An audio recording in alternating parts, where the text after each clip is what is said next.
조심하세요. 공인중개사는 시세를 설명할 의무가 없다라고 하면서 공인중개사 손해배상 책임을 부정한 사례가 있습니다. 나중에 손해배상 책임을 못 물을 수 있으니까 공인중개사분들이 말씀하시는 시세를 곧이곧대로 믿으시면 안 됩니다. 스스로 확인해 보셔야 합니다.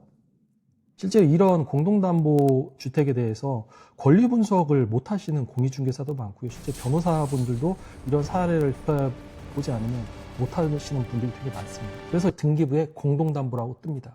이렇게 공동담보가 보이면 절대 전세계약 체결하지 마세요. 임대차를 할 경우에는 전세로 들어가시면 절대 안 되시고요. 어떻게 들어가시면 좋냐면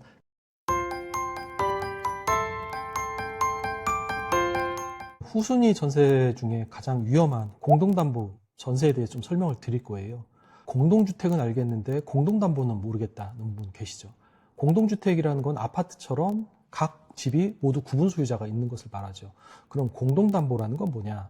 공동담보라는 거는 어떤 건물주가 있는데 토지만 가지고 있어요. 근데 이제 은행에 대해서 한 60억의 대출을 받아서 100억대 건물을 지었을 때 원래는 아파트면 각 아파트 한 채당 담보를 설정하는데 공동담보 같은 경우는 100억대의 오피스텔 전체에 대해서 60억 원의 담보를 설정하는 걸 말합니다.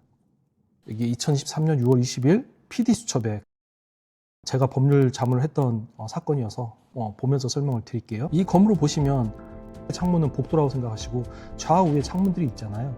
이거를 오피스텔 16세대라고 생각을 하세요. 그러면 이 건물주는 오피스텔 16채를 지으면서 은행으로부터 22억 원의 대출을 받았고 그로부터 120% 대출금에 대한 이자까지 담보를 해야 하니까 120%인 채권 최고액 26억 4천만 원을 은행에 근저당권을 설정을 해준 겁니다.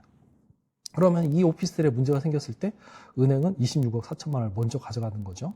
그러면 이 건물에 대해서 26억 4천만 원을 설정을 했는데 시장 가격은 46억 원이라는 거예요. 근데 이 집의 집주인은 오피스텔 한 세대당 2억 원씩 전세금을 받았습니다. 그러면 대출금이 26억인데 전세금이 32억 원이다. 그러면 합치면 58억 원이잖아요.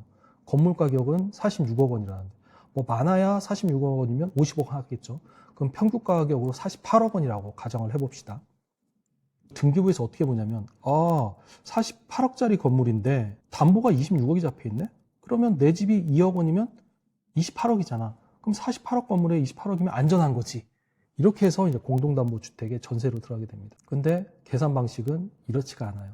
그러면 왜 이런 집에 왜 들어가 싶을 텐데 이게 전세 사기 피해자들의 75%가 20대 30대 청년층이에요. 이 건물주는 오피스텔 16채를 지으면서 사실상 무자본으로 건물을 올리게 됩니다.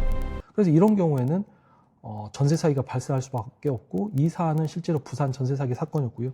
이로 인해서 부산에서는 229세대의 전세금 180억 원을 반환하지 못해서 15년 징역형이 선고된 사건입니다. 그리고 이제 이런 공동담보주택에 대해서 전세계약을 체결하시면 손해배상 소송 이외에는 변호사인 저도 도와드릴 수가 없어요. 지금 오른쪽에 보시는 46억 있잖아요. 제가 설명을 드리던 48억이라고 했는데 이걸 종종 부적절하게 공인중개사분들이 60억이다, 70억이다 라고 한 사례들이 있어요. 근데 이게 법원에서 공인중개사는 시세를 설명할 의무가 없다라고 하면서 공인중개사의 손해배상 책임을 부정한 사례가 있습니다. 그래서 공인중개사가 50억짜리를 60억 원이든 70억 원이라도 이렇게 설명했다 하더라도 나중에 손해배상 책임을 못 물을 수 있으니까 공인중개사분들이 말씀하시는 시세를 곧이곧대로 믿으시면 안 됩니다.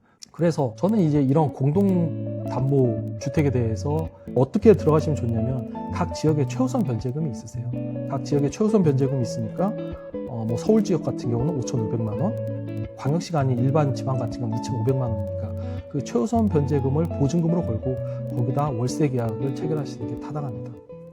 여기까지 공동담보, 공동주택이 왜 위험한지에 대해 설명을 드렸으니까 공동담보가 보이면 절대 전세계약을 체결하지 마시기 바랍니다. 조심하세요. 퇴근길 변호사의 김태균 변호사입니다.